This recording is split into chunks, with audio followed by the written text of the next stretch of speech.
Hi folks, I'm really grateful to be here with you all, and I'm excited to share about how Fivetran has successfully layered on a product-led growth motion on top of our sales-led, like our original sales-led motion.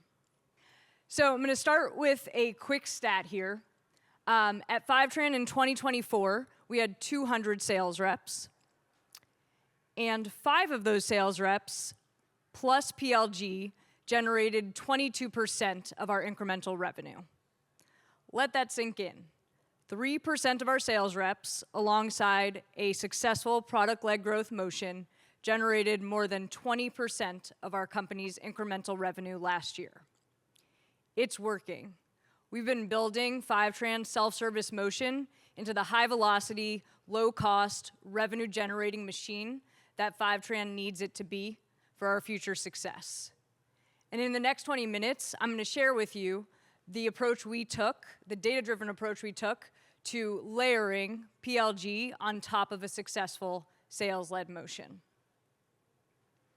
My background is in data science and analytics. I also spent some time leading revenue operations at Fivetran, and then have been in the director of PLG revenue role at Fivetran for the last 15 months. In order to show you how we made this happen, I'm going to share with you the evolution of our self-service motion from 2022 to 2025. Take 15 seconds to just really quickly orient yourself with the agenda. And we'll start with setting the stage. What was the state of the state in 2022? So in 2022, for those not familiar with Fivetran, in 2022 and in 2012, and in 2025, our product is data movement. And so we sell automated data pipelines to help our customers move data, centralize data. We have over 700 out-of-the-box connectors that help our customers centralize their data. We're also an industry leader in data replication. And so that was our product. And at the time, we were a traditional sales-led go-to-market motion. I was on the RevOps team helping our sellers do better. And our company focus was, in late 2022, both growth and efficiency. And if you remember that macroeconomic climate, that was when everyone was like, let's grow, grow, grow at all costs, and then pump the brakes. We have to do this efficiently. And as someone on revenue operations, that was music to my ears because I was really obsessed with the revenue efficiency of our company. Now, to Dave's point just now, he thought we were PLG, and that's because we had two flavors, two aspects that made us seem PLG. So first, we had a 14-day free trial, and then second, and we've had our free trial for probably over 10 years. Secondly, our customers can buy Fivetran in our product using a credit card. And that's been true since August of 2020. But 2 years later, we still were calling into every single lead that came into our funnel and set up a demo call, set up a disco call, on. And we weren't really letting them self-serve and buy with a credit card. So with this lens of growth and efficiency in mind, we asked ourselves, will small companies buy Fivetran without sales intervention? So it's now 2023, we're asking ourselves this question. And we decided to do a year-long experiment, the self-service buying experiment, to test out this hypothesis. And our hypothesis, again, is small customers will buy Fivetran and go from a trial sign-up to a qualified customer at the same rate, whether they are sales-assisted or not. Raise your hand, how many of you are at a company right now that's under 200 employees? Great. So that was the cutoff and the definition of what a small customer was. And so we did an A/B test where we took all of our sub-200 employee sign-up leads, and we routed 66% of them through our typical sales rep, sales-led motion. Let's call them and tell them to meet with us. And then the other 33% through a self-service motion. The team that made this happen in 2023, I was not a part of, but I'm grateful to them. And they made sure this program was a success. So that was the product growth team that was really making sure that our product was optimized for that influx of users. A product analyst helping us see around corners. And then lastly, a very tiny sales team. We called them product success managers. I will refer to them as PSMs for the rest of this presentation. But one PSM leader and 2 PSMs that were helping our customers along the way. From a processes and tools perspective, I know a lot of us are operators. For enrichment, we were using Clearbit and Dun & Bradstreet. For lead routing, Lean Data. And then for our product triggers, I feel like David kind of touched on what we were trying to do, and he said it doesn't scale, but I guess we'll find out. For our product triggers, we were using BigQuery, Salesforce, Lean Data, and then triggering automated emails out of Outreach with that data. I'll go more into what we mean by a product trigger later on. So the outcomes from this year-long experiment, you can see here. The primary metric was what's the conversion rate from a trial sign-up to a qualified paying customer. And you can see it's slightly higher for self-service compared to the sales-led cohort. Now, from a statistically significant standpoint, they were actually flat, but that was just fine. That was the goal of the experiment. The secondary metric was the average revenue per customer. And you can see here, and this was statistically significant, it's a higher average revenue per customer when you send it to sales. We're talking about a $15,000 average versus self-service is $11,800. Now, in a world where it's growth at all costs, you might say, great, let's put sales reps on it, get that incremental 3K. But once you start doing the math and realize the sales reps can go work other things and we don't need to pay 2 sales reps to land $3,000 extra dollars, then instead you financially model 11.8K into your average revenue per account and you see if you can go hit the number. And so that's what we did. We took these results and we established a PLG motion alongside our sales-led motion. And that happened officially in 2024, so February of last year was our first month. Now, PLG motion and self-service motion are synonymous at Fivetran, so I will now be calling it a self-service motion. And let me just tell you a little bit about what it looks like. We have both a new business and existing business component to our self-service motion. We have revenue targets associated with both. On the new business side, it's reflective of that A/B test, that experiment that we ran. So on the new business side, we're trying to acquire, activate, retain, grow customers under 200 employees. And on the existing business side, this is actually employee size agnostic. I have a book of business, which for those not in revenue orgs, that just means a list of customers that are in our business, in the self-service business.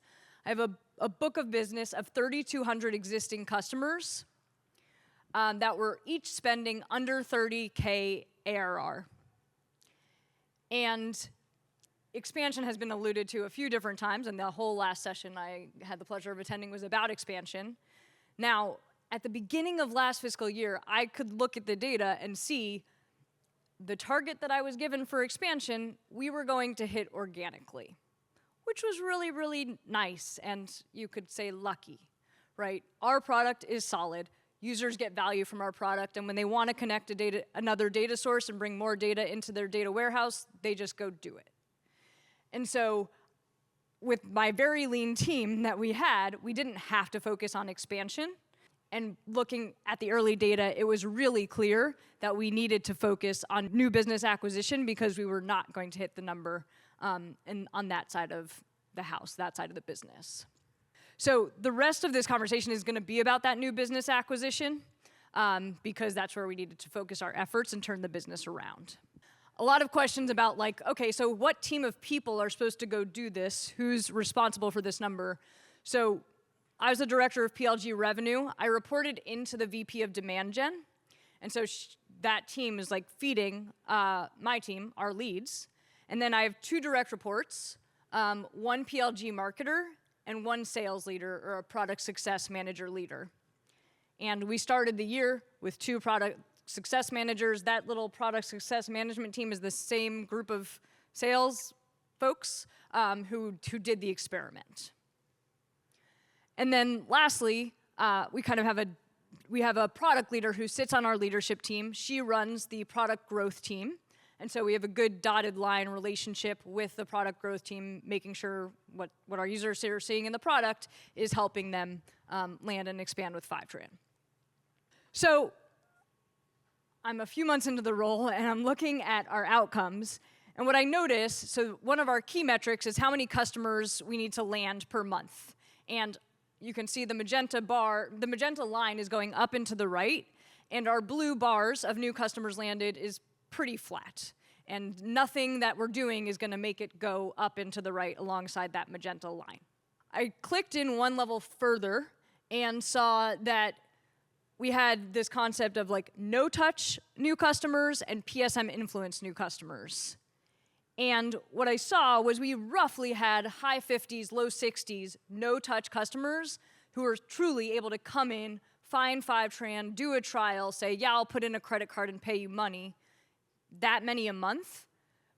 But that wasn't going to get higher, and so how do I get that orange bar, those that were PSM influenced, to help us reach the target number we were trying to get to?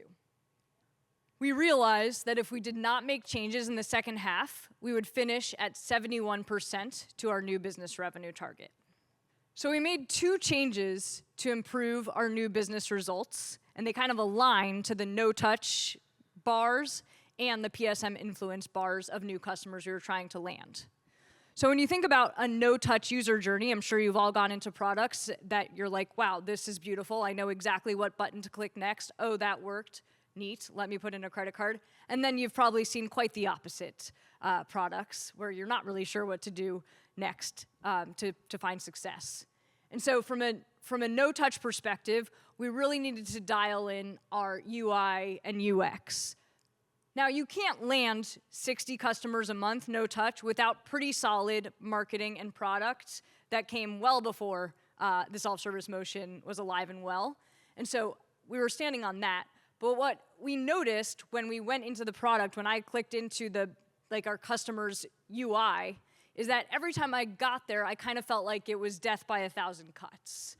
And not quite Taylor Swift's death by 1,000 cuts, but more so like there was nothing glaringly wrong, but there were some places where it was kind of unintuitive what you should do, or it would say like, great job, and then there were like red banners. And I'm like, I don't know what to do, so I'm not sure how the customer would know what to do. And so working on that was my team would just take videos and be like, this is weird, and pass off tickets to our product and engineering team, and they were able to fix them pretty quickly. It's hard to say, hey, I want you to go in and find all the unintuitive things. Like, they clearly hadn't done that yet. And so just making those quick videos and getting them to improve it, that worked. The thing that took more time and effort and thought on our part was how do we get more intentional product success manager support and focus for the customers that are getting stuck and aren't successful in a no-touch world. Now, what I really did not want to do is for those 60 customers a month that were coming in and finding success with Fivetran without a PSM, I did not want to bother them with my PSMs, right? I wanted it to be incremental, and I didn't want us to cannibalize the no-touch customers. And so I didn't want to bother them. Our personas do not want to talk to sales reps generally. And then secondly, from a revenue efficiency perspective, I wanted more on top of the blue bars, and so we needed to figure out how to insert PSMs when they were actually needed. So at the beginning of the year, and this was kind of a legacy from that self-service buying experiment, our PSMs came in with an initial focus that was their goal was to identify the high-value trialers in the self-service motion and pass it to an account executive. So they're kind of like a BDR, SDR just within self-service, and they'd look at all the customers and be like, ooh, that one looks like it might be high value. Let me get credit for building sales pipeline by giving it to an AE. Made sense, we thought, at the time. And the process they were leveraging, they had these high-value product triggers that then sent out these automated emails and hopefully landed discovery calls where they could decide, was this high complexity or not, and pass it to an AE. Here's where I go a little more in depth into product triggers. So at Fivetran, we're listening for behaviors, both in the product or in our documentation, where a user is either high value or getting stuck. And some examples of product triggers, the green ones circled here are high value product triggers. So they get a high trial estimate, right? You probably want to talk to someone if you get a $1,500 monthly estimate compared to a $150 monthly estimate. Those are two different conversations. Someone setting up data lake as a destination, that's a complex technical step that they might not be able to do by themselves. And so these green product triggers were actually all that existed when we first, like 4 months into the self-service motion, we only had these high-value product triggers. Now, what happens when a user product triggers? So a data point is sent into Salesforce, and an automated email is eventually triggered through lean data to outreach that comes out of the PSM's inbox. You know, a tailored message, I saw you did this one thing, do you need help doing this next thing? Book time if you want, or here are some resources. Our PSMs might do some intentional manual outreach, not to all of them. I'm not asking them to call down a list of people. And then lastly, if they get that engagement with the customer, that's what's then considered PSM influenced, is like they have actual two-way engagement over email or a meeting, and that's how they're making sure the customer gets help. So like I said, we started with just those high-value product triggers, and we needed to figure out how to get more of those PSM influenced customers on top of those that were successful going through the no-touch motion. So we outlined, like, what is the happy path from signing up for a Fivetran trial all the way through starting your trial successfully and then putting in a credit card and paying for Fivetran. And we put these guardrails around the happy path. Now, the guardrails were really based on velocity through the steps. And so when someone strayed from the happy path, then they hit what we called a tripwire product trigger that kind of indicated they needed help. A bit violent of a term, but I Googled it, and other people also use this violent term. So an example of this is you'll see they have to take 3 technical steps to start a trial. Now, when we look at the data, if you take the first step today, if you're going to be a successful Fivetran customer, 3 days from now, you will have started your trial. So I don't need a PSM to go bother you in those 3 days. That's not helpful to you. But if on the 4th day, after you took that first step, you haven't started a trial, then we have that PSM reach out and say, hey, it looks like you haven't gotten a chance to do the other 2 steps of starting your trial. So that's just one example of how we're inserting PSMs into to help them get back onto the happy path. Here's probably my favorite analogy about how we were using product triggers and PSMs.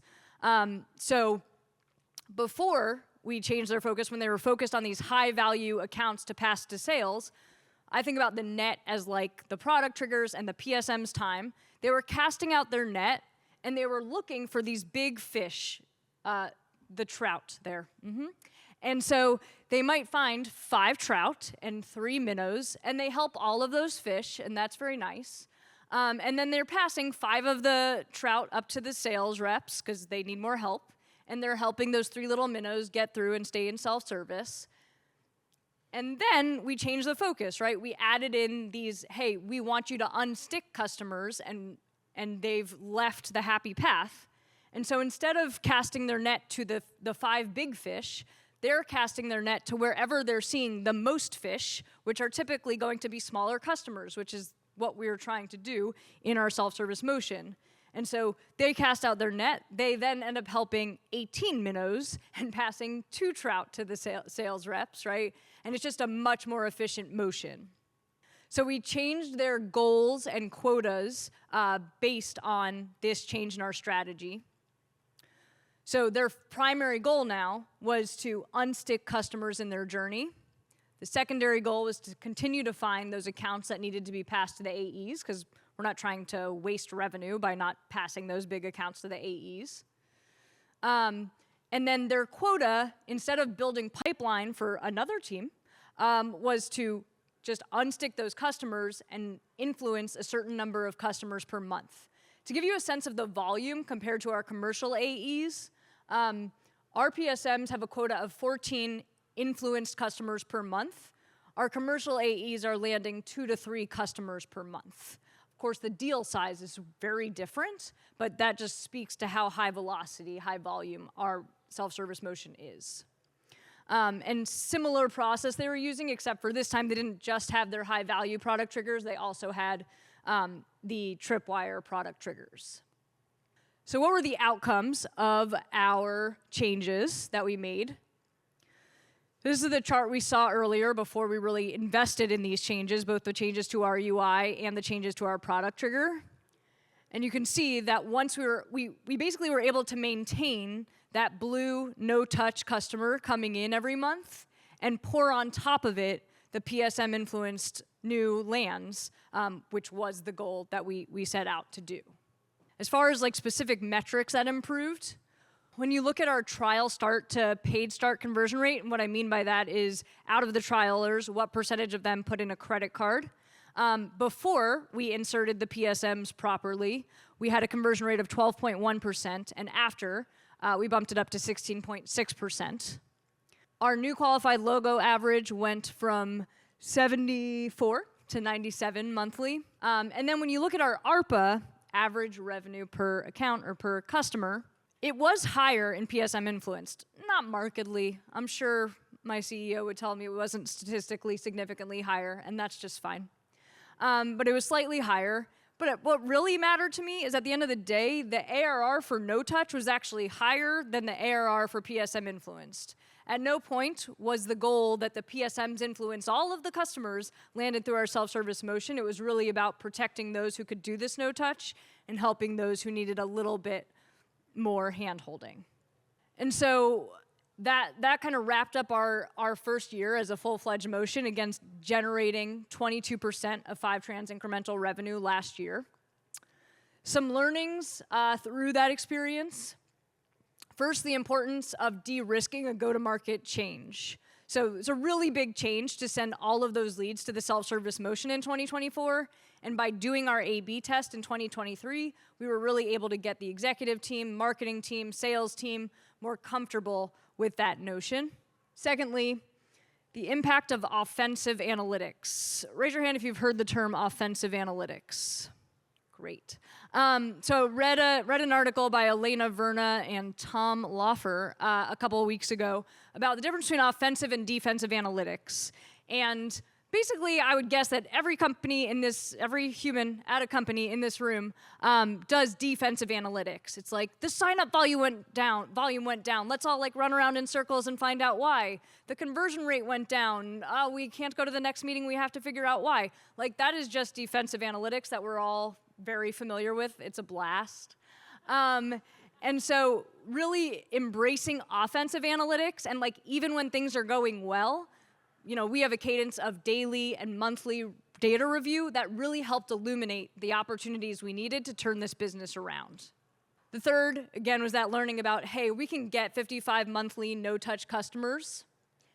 And then on top of that, we need to do more. So we need to leverage all of our resources to ensure we can push our customers through the happy path. So what now? Our self-service motion this fiscal year has an even bigger ARR target. We are growing in parallel with the rest of the Fivetran team. And the new business self-service motion is working very well. So I think we're at 147% to target in Q1 for new business, and that's because we were able to capitalize on all of the learnings from last year. And then now, our existing business needs some work. And so at the beginning of this presentation, I shared, we were kind of lucky that the expansion was going to happen organically.